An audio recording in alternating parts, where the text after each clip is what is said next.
SC ఉపకులాల వర్గీకరణ చేసింది నేను కాదా? ఇవాళ నేను అడుగుతున్న మా ఎస్సీ సోదరులను, ఎస్సీ వర్గీకరణ చేసింది రేవంత్ రెడ్డి అయితే నరేందర్కు ఓటేయండి, నరేందర్ను గెలిపించండి. ఇవాళ నేను చెయ్యలేదు అంటే మోడీ మీకు చేసిండంటే మోడీకి ఓటేయండి. 12 ఏళ్ళు ప్రధానమంత్రిగా ఉన్న నరేంద్ర మోడీ కృష్ణమాదిగను కౌగిలించుకున్నాడు, కానీ మీ వర్గీకరణ సమస్యకు పరిష్కారం చూపించిండా అని నేను అడుగుతున్నా. మరి సమస్యకు పరిష్కారం చూపించిన నా వైపు నిలబడతారా, మీ సమస్యను జటిలం చేసిన బీజేపీ వైపు నిలబడతారా? మీరు ఆలోచన చేయండి అని మా మాదిగ సోదరులు, ఉపకులాల సోదరులను, మా దళిత సోదరులను నేను అడుగుతున్నా. మిత్రులారా, ఇవాళ ఆలోచన చేయండి. 10 నెలల్లో నేను చేసిన పనులను మీరు లెక్క కట్టండి. 12 ఏళ్ళు నరేంద్ర మోడీ పరిపాలనను, 10 ఏళ్ళు చంద్రశేఖరరావు పరిపాలనను మీరు అంచనా వేయండి.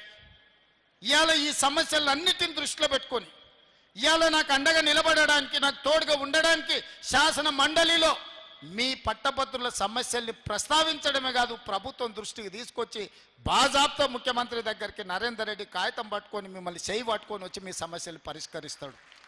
ఇవాళ మీ చేయి పట్టుకొని మీ సమస్యలు పరిష్కరించేటోడు మీ ఎమ్మెల్సీ కావాలన్నా, మీరు ఓటేసిన తర్వాత దొంగకు దొరకకుండా తుపాకీ గుండుకు అందకుండా పోయేటోడు మీకు ఎమ్మెల్సీ కావాలన్నా? మీరు ఆలోచన చేయండి మిత్రులారా.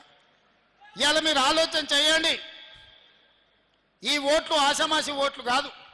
ఒక ఎమ్మెల్సీ గెలుపు ఓటమితోని, ఎమ్మెల్సీలతోని ప్రభుత్వం మనగడికి ఏం ప్రమాదం లేదు. నరేందర్ గెలిచినా గెలవకపోయినా నా ప్రభుత్వానికి వచ్చిన ప్రమాదం ఏం లేదు. కానీ నరేందర్ రెడ్డి ఓడిపోతే మీ సమస్యలు పరిష్కరించేవాడు, మీ తరఫున మాట్లాడేవాడు, మీ తరఫున ఈ ప్రభుత్వంతో చర్చించేవాడు లేకుండా పోతాడు. అది మీకే నష్టం జరుగుతుంది తప్ప మీకు లాభం చేకూర్చదని చెప్పి నేను ఈ సందర్భంగా తెలియజేస్తున్నా. మీ సమస్యలకు శాశ్వత పరిష్కారం చూపించాల్సింది తెలంగాణ రాష్ట్ర ప్రభుత్వం. తెలంగాణ రాష్ట్ర ప్రభుత్వంతో చర్చించాల్సింది మిత్రుడు నరేందర్ రెడ్డి. నరేందర్ రెడ్డికి ఓటేసినప్పుడే మీ సమస్యలకు పరిష్కారం దొరుకుతుంది అని చెప్పి నేను ఈ సందర్భంగా తెలియజేస్తున్నాను. అంతెందుకు ఇక్కడ మీడియా మిత్రులు ఉన్నారు, హైదరాబాద్లో ఉన్న వాళ్ళని అడగండి. ఆనాడు రాజశేఖర రెడ్డి గారు ఉన్నప్పుడు జర్నలిస్టులకు ఇండ్ల పట్టాలు ఇచ్చాడు. 10 ఏళ్ళు చంద్రశేఖరరావు మీ ఇండ్ల పట్టాలన్నా మీ భూమి ఏడుందో చూపించినాడా? మీ కాగితమాన్ని ఇచ్చిండా? నేను వచ్చిన తర్వాత మిమ్మల్ని అందరినీ పిలిచి రవీంద్ర భారతిలో 1000 కుటుంబాలను మిమ్మల్ని పిలిచి మీకు భోజనం పెట్టి మీ ఇండ్ల పట్టాలు మీ భూమికి మురికి అప్పచెప్పింది నేను కాదా? 10 ఏళ్ళు చంద్రశేఖరరావు మీ ఇండ్ల పట్టాల గురించి కాదు, మీ ఆరోగ్య భద్రత కార్డు గురించి కూడా ఇవ్వలే. కోవిడ్లో మీ జర్నలిస్టులు చచ్చిపోతే పట్టించుకున్న పాపాన వల్లే ఢిల్లీలో ఉన్న మీ జర్నలిస్టులకు ఆరోగ్య భద్రత కార్డు కూడా ఇవ్వకపోతే జర్నలిస్టుల సమస్యలు పరిష్కరించాలని మిమ్మల్ని పిలిచి మాట్లాడి మీ భూమి మీకు అప్పచెప్పింది నేను కాదా మిత్రులారా? ఇన్ని పనులు 10 నెలల్లో నేను చేస్తే ఏమి చేయలేదు రేవంత్ రెడ్డి అని బండి సంజయ్, కేటీఆర్ ఇద్దరు కలిసి నోటుకొచ్చింది మాట్లాడుతున్నారు.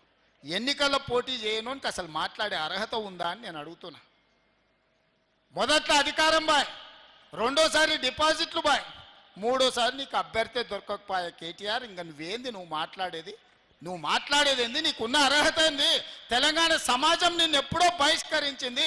తెలంగాణ సమాజంలో నువ్వు మనిషివే కాదు, నువ్వు ఓటర్ లిస్టులో లేనే లేవు, ఈ లెక్కలలోనే లేవు. నువ్వు లెక్కలలో ఉంటే ఎన్నికల్లో పోటీ చేసి ఉండేటోనివి. ఇవాళ బండి సంజయ్ అంటూ కేటీఆర్ని ఎందుకు అరెస్ట్ చేస్తలేవని నేను అడుగుతున్న. బండి సంజయ్ని నువ్వు కేంద్ర హోంశాఖ సహాయ మంత్రివి కదా, టెలిఫోన్ ట్యాపింగ్లో ప్రభాకరరావు, శ్రవణ్ రావు అమెరికాకు పారిపోతే పట్కరమని రెడ్ కార్నర్ నోటీస్ ఇప్పించి కేంద్ర ప్రభుత్వానికి పంపిస్తే ఆ కాగితం సంఖ్యలో పెట్టుకొని బీఆర్ఎస్ వాళ్ళతో బేరం చేసుకోరు. ఈ ఎమ్మెల్సీ ఎన్నికల్లో మాకు మద్దతు ఇస్తే ప్రభాకర్ రావును, శ్రవణ్ రావును మేము పట్టుకరాము, లేకపోతే వాళ్ళని పట్టుకొస్తే మిమ్మల్ని కూడా బొక్కలేస్తాడు రేవంత్ రెడ్డి అని మీరు అడ్డం పడ్డది మీరు కాదా? ఇవాళ కేసీఆర్, హరీష్ను, కేటీఆర్ను టెలిఫోన్ ట్యాపింగ్ కేసులో అరెస్ట్ కాకుండా అడ్డుకుంటున్నదే కిషన్ రెడ్డి, బండి సంజయ్. ఎందుకంటే ప్రభాకర్ రావును, శ్రవణ్ రావును విదేశాల నుంచి ఇక్కడికి రప్పిస్తే 48 గంటలలో ఇలా బండారం బయటపడుతుంది, అందరిని తీసుకుపోయి చెర్లపల్లి జైల్లో పెడతామని చెప్పి ఈ కాగితం అడ్డం పెట్టి బ్లాక్మెయిల్ చేసి ఎన్నికల్లో పరోక్షంగా వాళ్ళ మద్దతు తీసుకుంటున్నది బీజేపీ వాళ్ళు కాదా అని చెప్పి నేను ఈ సందర్భంగా అడుగుతున్నా. బండి సంజయ్ గారు, నీకు చిత్తశుద్ధి ఉంటే మేము గొర్రెల స్కామ్ కింద ఏసీబీలో కేసు కట్టి మేము విచారణ చేస్తే ఫైళ్ళన్నీ మీ ఈడీ వాళ్ళు తీసుకుపోయినారు. ఈడీ వాళ్ళు ఎందుకు ఈ గొర్రెల స్కామ్లో టీఆర్ఎస్ వాళ్ళని ఒక్కరిని కూడా అరెస్ట్ చేయలే? ఈ కార్ రేసుల్లో, విదేశీ కార్ల పోటీలలో కోట్ల రూపాయలు కేటీఆర్ విదేశాలకు తరలించిన నేను కేసు కడితే ఎంబడే ఈడీ వాళ్ళు వచ్చి ఆ ఫైల్ అంతా తీసుకుపోయాను. ఎందుకు ఈ కార్ రేసుల్లో కేటీఆర్ను ఈడీ వాళ్ళు అరెస్టు చేయలేదని నేను అడుగుతున్నా.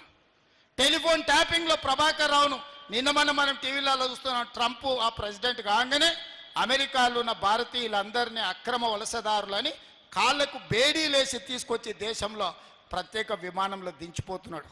మరి అక్రమంగా ఉన్న ప్రభాకర్ రావును, శ్రవణ్ రావును ప్రభుత్వం మేము ఫిర్యాదు చేసిన వాళ్ళని ఎందుకు తెస్తలేరు? ఎందుకు మోడీ లేఖ రాస్తలేడు? ఎందుకు కేంద్ర హోంశాఖనే చేయాల్సింది పని? దానికి మంత్రిగా ఉన్నది బండి సంజయ్ గారే కదా. నేను సూటిగా అడుగుతున్న ప్రభాకర్ రావును, శ్రవణ్ రావును ఎప్పటి లోపల విదేశాల నుంచి నువ్వు రప్పిస్తావు? బండి సంజయ్ 4 కోట్ల తెలంగాణ ప్రజలకు చెప్పు. వాళ్ళని తెచ్చిన 48 గంటల్లో ఇవాళ టీఆర్ఎస్ నాయకులను లోపల వేయకపోతే బొక్కలు పెట్టకపోతే చూడని నేను అడుగుతున్నా. ఇవాళ టాపింగ్ చేసిన దొంగల్ని అమెరికాలో దాచిపెట్టి మీరు ఢిల్లీకి పిలుచుకొని సీకట్ల హరీష్ రావుతో కేటీఆర్తో మాట్లాడి ఒప్పందాలు చేసుకున్నది మీరు.